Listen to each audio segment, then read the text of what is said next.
I'm looking forward to being more of myself, feeling more of myself, joyful. You know, we had kind of a close relationship. But at any minute, the phone call could come and say, Mom has passed or Dad has passed. And so, how do I prepare myself for it? So, good afternoon, and welcome to another episode of The Round Table, where we unleash the power of communication. And as you might notice if you've been watching us in the past, that we are at a new location today. We just kind of took it on the road. So we are at the new St. Andrew's Baptist Church in Fire Road, Abaco. And that's not the only thing that is new to us today. I have with me my co-host, Ms. Sylvia Poitier, to my left, my immediate left, and then to my further left, we have Mr. Kevin Pritchard.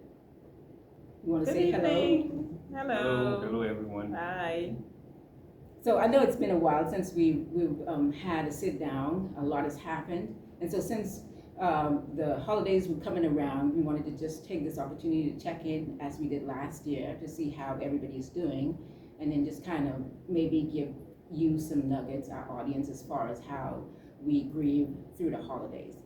So Sylvia, tell me how is this is 2024. I think.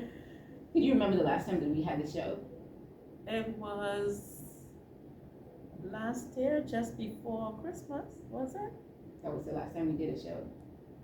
Oh, I was thinking of the first time we did it. The last time we did it was it July, June? Okay.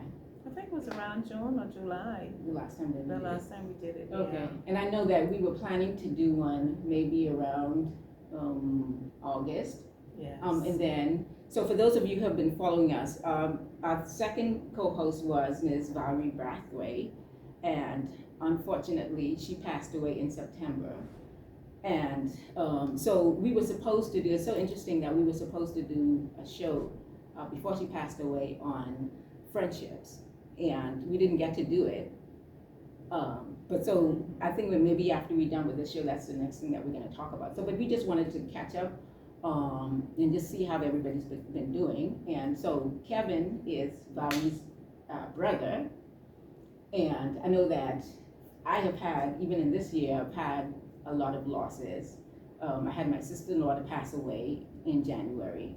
Then I had a brother, nephew-in-law passed away. Then brother-in-law passed away, I think maybe in November. And then added to that, my best friend from as long as I can remember, childhood, Valerie passed away. So I just wanted to catch up with Kevin just to see how you've been doing. You've had some losses in your life as well, Annie Inez, and then Karen, and now Valerie. So talk to us about that a little bit. Yeah. Or maybe you could introduce yourself to the audience as well. Yeah, my name is Kevin Pritchard. I don't know if many of you know, but these two lovely ladies are my family members. Yes. Yes. So I know them pretty well, they know me pretty well. Well, you know, as you all know, we had 3 losses back to back, 3 years back to back in the Pritchard family. Yes. One being Valerie. She died this year. She passed this year. The year before, my sister Karen, and the year before that, our mother passed. So it's been a rough road for us, but we're making it through. Me personally, I got a lot of information about grief and loss from Valerie, you know, because me and her, we had kind of a close relationship. So, you know, she taught me a lot about what she knew about grief and loss and counseling. So I've been able to handle it pretty good, mostly because of her. So what would you say is the one thing that y'all talked about that you remembered or that you were able to implement to help you? The first thing that can come to mind is the fact that the different stages or frame of minds that you go through after after you lose someone. You know, she would talk about different stages like anger, frustration, depression, all of those different things that you might go through when you lose someone, and you know that's helped me a lot. So were you able to recognize where you were in the process? Yes. I was able to recognize when some of those thoughts come up to say, okay, yeah, I recognize this from something that Valerie said, and you know, it made it a lot easier for me to deal with.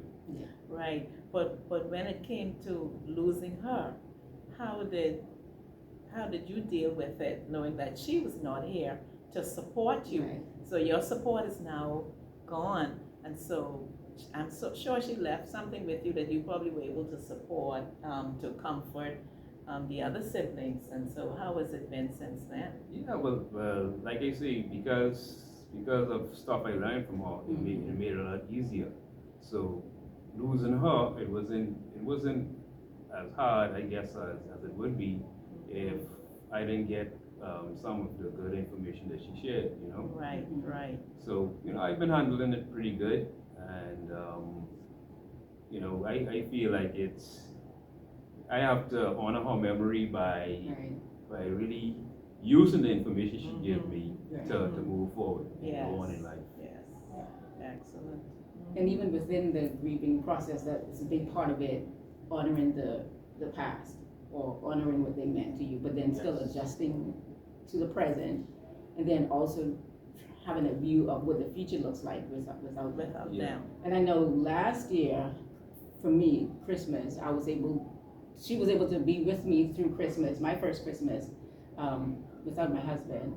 And so I relied on her heavily. You know, we had conversations all the time, hours at a time. You know, if I called her and she wasn't available, she would quickly call me back. And we had to make sure that we had like a chunk of an hour, 2 hours set aside that we could sit in and talk. Yes. So this year, having Christmas without her, then without my sister-in-law, because without my husband, then my sister-in-law, I could always go to and have a conversation if I needed to pray with her or whatever. She was that kind of a sister-in-law for me. And so now Valerie not being here, 3 important people in my life. For me, even as Christmas comes, the holidays inch closer and closer, I still have some anxiety every now and again as far as how I would process it without her being here. I remember last year when I went to Nassau. Being in Nassau is always difficult for me. When I get to Nassau, it's just so profound. And so I remember driving. I think I was going to go pick up a car, and I don't know what my thought process was, but I ended up driving around the hospital, and then driving down west, and I was literally having a panic attack. Kevin, you remember this? Memories of because Kevin and Valerie were driving, coming to Treasure Key or something like that. I had to call her. Remember this? Yeah, and yeah. I remember the conversation. To talk me through. Yeah. Because I was driving down West Bay in the traffic, and I'm yelling and I'm screaming in the car, and I was just like, I didn't know how I was gonna get through it. And so she was that kind of friend that would I could talk to her about anything, you know, at any time, and we'd spend hours on the phone, and we didn't gossip about anybody. We just talked about ourselves, how we wanted to improve our lives, about our lives. And maybe at the end of the conversation, she would say, well, did you know this person passed away or was sick or whatever? But we spent most of the time just focused on ourselves. And I'm surely gonna miss her. And last Christmas too. Last Christmas we were together. All of us. Together, remember? Yes, at the family gathering. We were all there, and it was such a grand time. And to know that this Christmas, without her, you never know. So we want to say to persons, as you prepare to celebrate this time, forget about what may have happened throughout the year. Someone may have hurt you, someone may have said some unkind words. Christmas is a time of celebration, celebrating the birth of Christ and giving birth to new events, new happenings. And so take this opportunity to let 2024 be a year of new beginnings. In your life, with your families. I know we always say, well, I can love you from a distance, but it's nothing like actually talking to one another and sometimes holding hands and being there for one another. Just surprise that person that you have not spoken to in years and say, I'm just calling to say hello. Or I just called to say I love you. Who are we holding hands with now? You said holding hands. With your family members. Okay, holding hands with your family members, you know. You're showing them how much you love you love and appreciate. Because it's when they're gone that we really realize how much we miss them, but they're not here for us to tell them Right. how much we miss them. So tell them while you can. Like I always say, we always send these forward.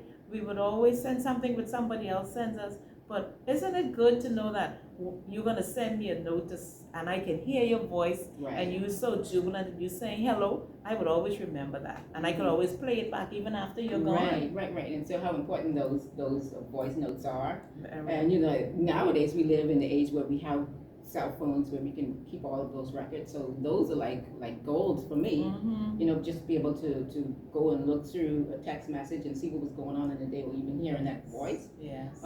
Is so for sure that we in the midst of life, because I don't know for you guys and for those of you watching how 2024 has shaped up for you, but I know it's been a busy year for me. I remember sitting at the edge of 2023 and just so much anxiety as far as that 2024 was going to be the first year that Anthony wasn't going to be in that year, because he died 2023, so he was in part of it. So 2024 he was not going to be in this year. And so I remember just being at the watch night service, and I had to actually come out, and you know how we like to say a lot of times when we nearing the end, forgetting those things that are behind, Yes. and reaching forward to those things that are ahead of you. And I understand that, but then for me that meant, okay, you need to let go of, he's in the past, you need to let go of this past. And so that was hard for me to hear. Yeah. But it was a journey of walking through it. And even as I'm at the end of 2024, and I have been amazed at my own how grief you've journey, grown, yes. and some of the things that I stepped out and did. You know, I was bold enough to do. Yes. We always say, forget about, like you say, forget about 2023, because he was not stepping into 2024. But the memories will always be there, trust me. Yeah. I always bring it up. My daughter has been passed on now since May of 2012, and the birthdays and Christmas, the memories Right. always there. And the cell phone, I go in and I look at photos, and I miss not having a voice note that you could always listen to. But I wasn't tech savvy at that time. Had I known what I know now, then you know about saving all these things. Right. But you know, people say, oh, forget about it, don't worry about that. But sometimes it brings joy to you. Yeah. I don't know if you realize that sometimes it brings joy to you to know that you could go back and you could look in your cell phone and you could see a photo of a loved one that's gone. Yeah. It just brings joy. But it takes, don't you think it takes a process where you're able to do that? Yes, it does. How long from her death, that when it brought pain, to when it was able to bring joy for you to look at her? I think it took a few years. Photos. A few years without me having to break down and just cry. You just cry, you just break down, you just cry for no reason. You just look at the photo and you start crying. You look at something and you start crying. I find that sometimes, you know, with Valerie, Karen, and Mommy, and even Daddy, sometimes I would go back and look at pictures and videos, right? And sometimes it would feel good to look at it. But then other times, I don't want to see it. Yeah. You know, because Annie Haley sent me a video with Valerie a couple of weeks ago, and I never opened it. Once I saw it was a video with her, I never opened it because I didn't want to see it. But then other times, I don't mind opening it up and looking at it. So I guess the feeling goes and comes. Yeah, and early on, like for me, I don't look at, I mean, I have a small photo right in the living room that I look at every day, and I'm able to look at it with ease. But I don't go into the phone, and I don't look at the messages. Like I did maybe. You try not to make it intentional. Yeah, and so because I know it's strange for me, because even when I listen to the voice, it sounds so hollow to me, like you'll never be in this life with me.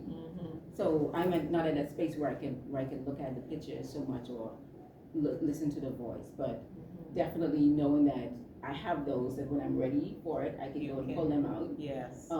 Yeah, and the other day I was going through some photos, and I was putting some photos up with the kids, and yeah, so sometimes I'm not ready to just be in that space. Yes.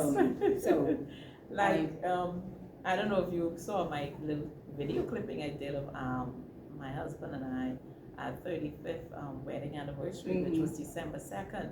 And I had sent my niece pictures of just us. And when she sent it back to me, she had included the children. Photos she found of Vashti and Vance. And it was just so good.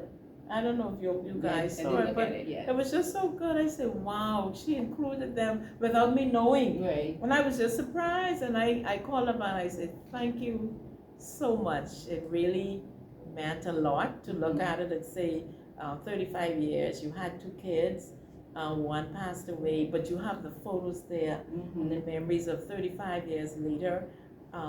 We still together, you know, and the memories of losing a loved one, the child, and the memories of her not being here to celebrate. Right. And I'm like, boy, if she was here 35 years, she would probably say, oh, Mommy, we have to celebrate. It's a grand occasion and all of that. Unlike my son, he's the complete opposite. Complete opposite. Laid back. You know those persons, he's something like Kevin, just want to be alone. He's something like Kevin. I just want to be alone. Give me my toys, give me my gadgets, and I'm fine. Yeah. I don't need to communicate. I'm fine. If there's a problem, I'll let you know. If it's a problem, yeah, he's like that. If it's a problem, I'll let you know. Other than that, just let me be. Just let me be. And so we just let him be. But it was good. Yes, those memories. Yeah, it's awesome. So let's talk about 2023. Let's talk about maybe some of the gains we've had in 2023, some of the losses, and then what are we looking forward to most in 2024? 2025. So the gains in what we have gained and lost in 2024, and then what are we looking forward the most to 2025? I can imagine that 2025. Remember when 2000 came? 2000 came, it was the end of the world. Yeah, and all the computers were going to crash and they were going to come back on. We are 25 years in. So Kevin, what have you, I guess, what have life's lesson taught you in 2024? The gains, the losses, what has it taught you? And then what are you looking forward to the most for 2025? Well, you know, I came to the realization that I keep saying to people now that we had 3 losses of immediate family members. You know, I start to reflect more on celebrating, you know, the good times and who you have. You know, I start to appreciate who I have a lot more now. Right. And really, you know, celebrate having those people in my life now, because. So what do you do to celebrate them and show appreciation now? What are some of the things that you implementing in your life?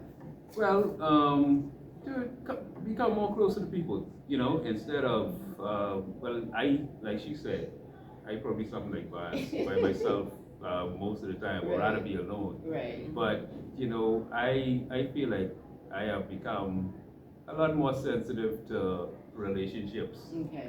Now that, you know, we already lost some close members of the family. Right.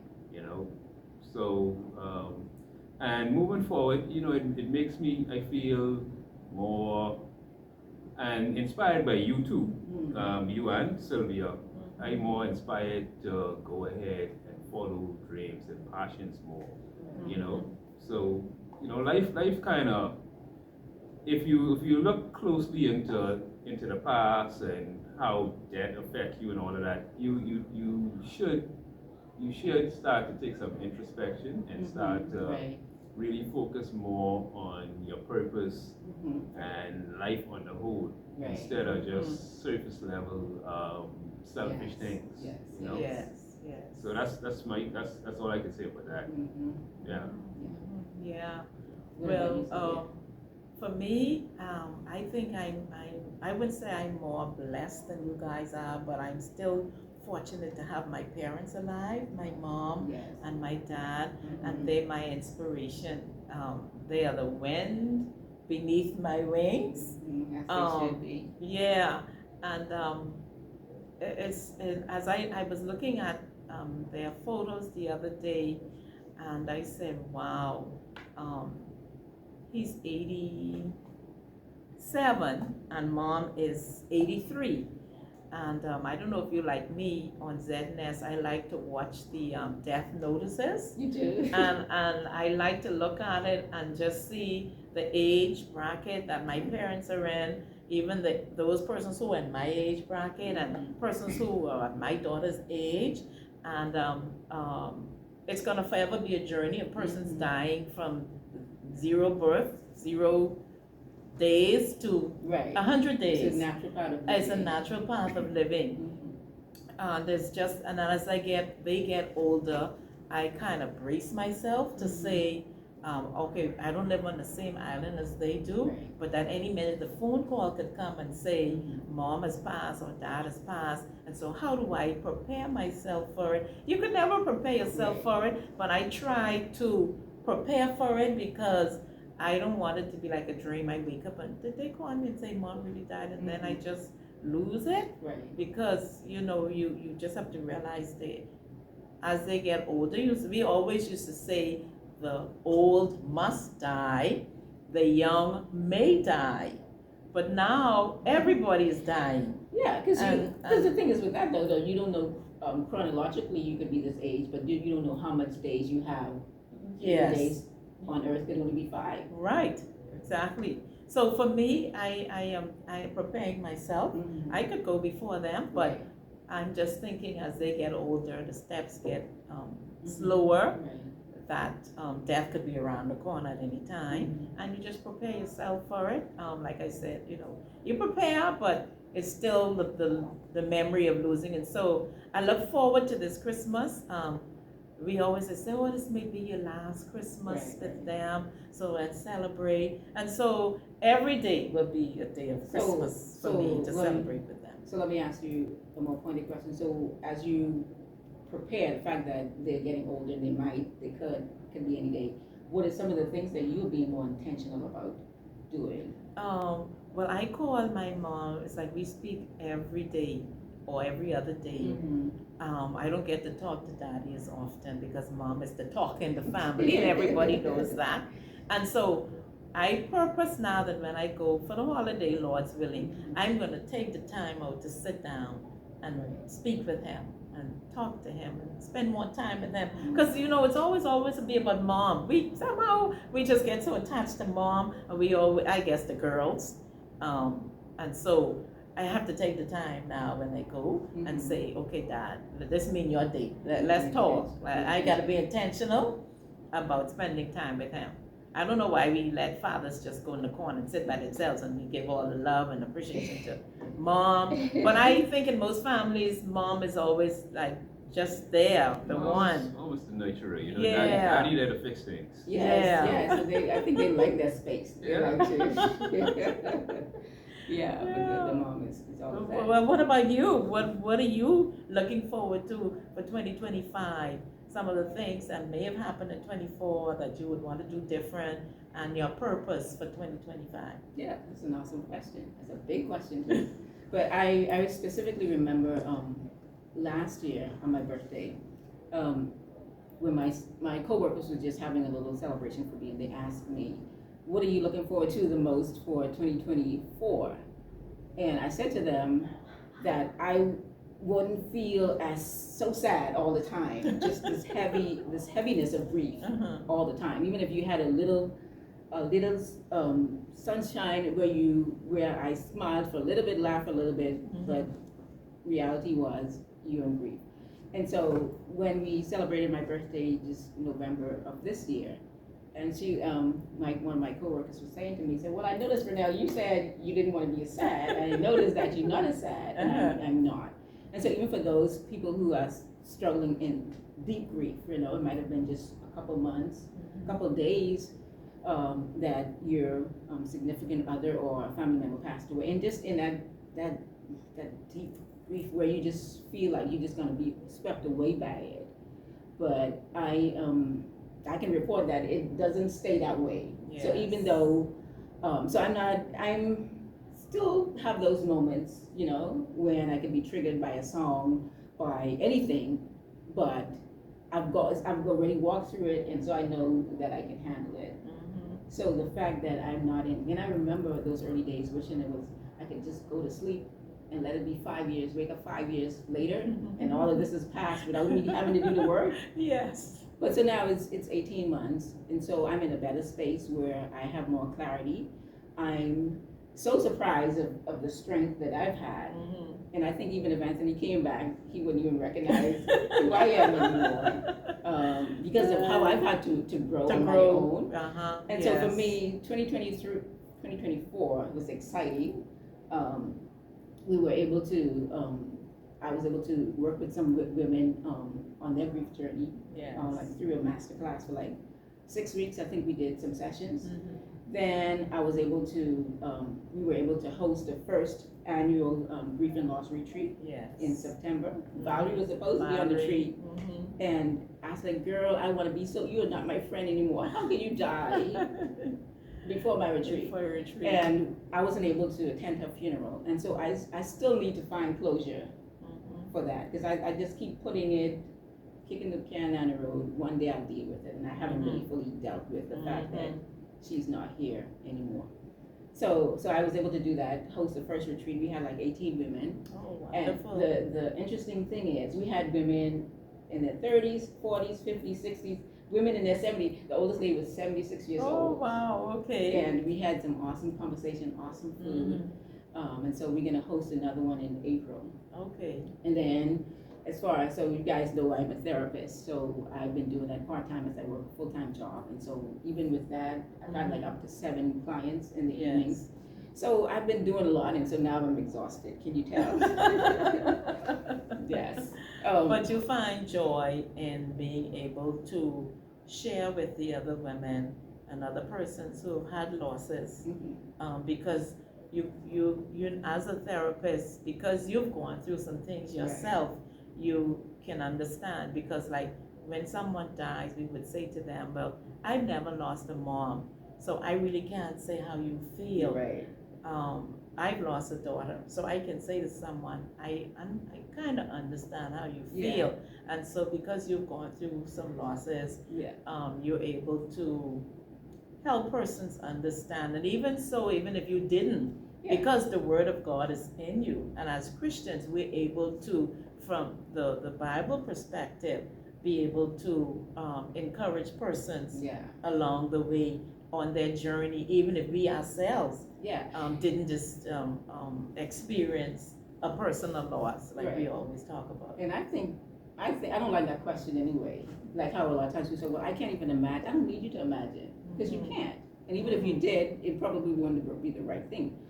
And I think a lot of times we use that to run away from people versus coming up to me or to you. Because even if we lost, all loss is different. If you lose a sister and a brother, you lost your mom, your sister and your brother, they're gonna experience that different because their relationship was different. And their temperament is different. But so more than saying, I can't imagine what this is, and how about you ask me, allow me to let you know, to explain how I feel. You know, this must be really hard for you. Tell me about it so I can tell you about the process. You don't have to use your imagination to imagine how I feel. You know? And so who wants to imagine that? But we use that as a way to not communicate to people, and to to reach out. But so for me, having gone through it, even though, like you say, we can read books about it, we can hear people's stories, but until you walk through it and you have that practical experience, that but so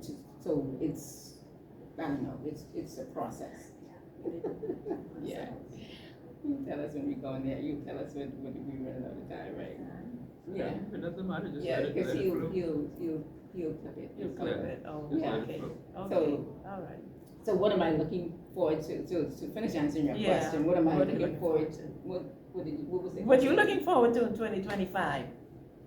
What am I looking forward to in 2025? I'm looking forward to being more of myself, feeling more of myself, joyful, always being silly, having fun, and like you said, just being more intentional about relationships. Yes. And I think for me, a heart that is loved and has been broken, and you know what they said, the bones that broken grow back stronger. Yes. So I'm in that space where I appreciate relationships and you know all the people that are in my life, appreciating them more and being more intentional about celebrating life. Yeah. So last year, 2024, I spent all Christmas by myself just in deep grief. Guess what I'm not doing this year? You're not doing that this year. You're going to be intentional and Yes. spend some time with some friends and family and change the scenery. You bet. You bet. Yes. Smile. What about you, Kevin? What are you doing for the holiday? For the holidays, spend time with family. Okay, you're going to be right here in Abaco? Yeah, right here in Abaco. Okay, Spend time okay. with family. Yes, Yeah. yes. Yeah.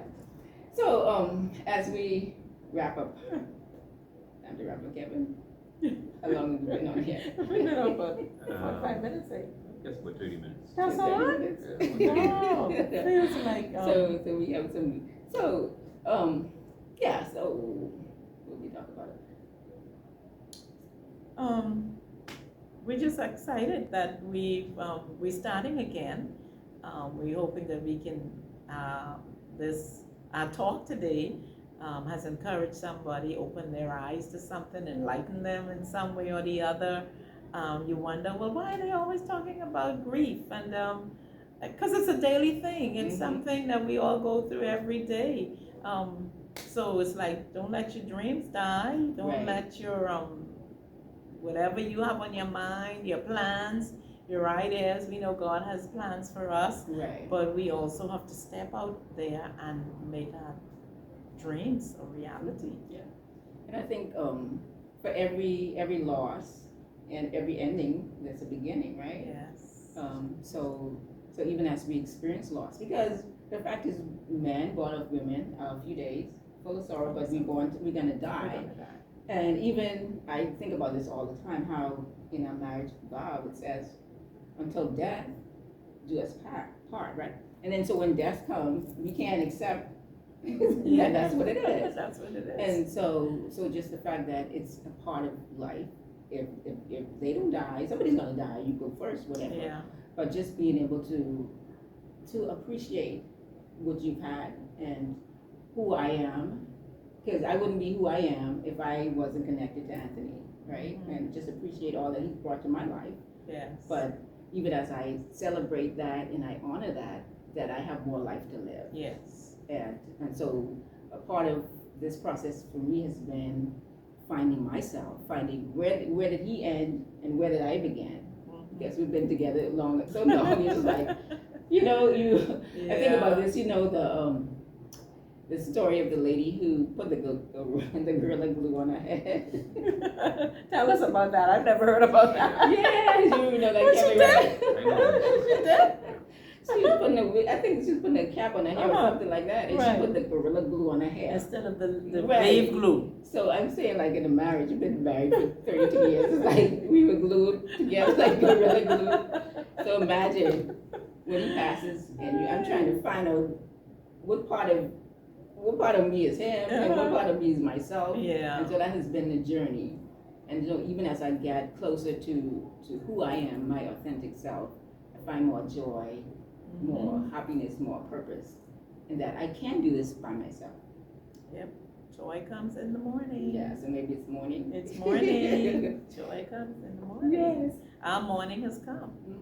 So Kevin, and so, so for those of you watching us, right, so we will continue with our round table where we are unleashing the power of communication, conversation. And so we have graciously asked Kevin, our good friend and cousin Kevin, who's usually behind the scene, that maybe he would slide in to Valerie's spot. If he can't do it all the time, at least he would. So we can have a man's perspective. Yeah. That'll be good. Yeah, Yeah, because men, they don't communicate. They don't say anything. The wife does all the talking and the man just sits there silent. Why? Why do men do that? Because we say all that needs to be said, and nothing has to be said after we're done. Kevin, what are your thoughts? You're just there so composed. You mean on from the man perspective? Yeah. Well, I feel like men men just, how could I put it now? Men, well, men are not as in touch with their emotional side as women. Mhm. So I feel like, man, me personally, when it comes to, hard times or anything that is, taxing on my emotions or whatever, I tend to work. Oh, okay. I tend to put it into something, Challenging.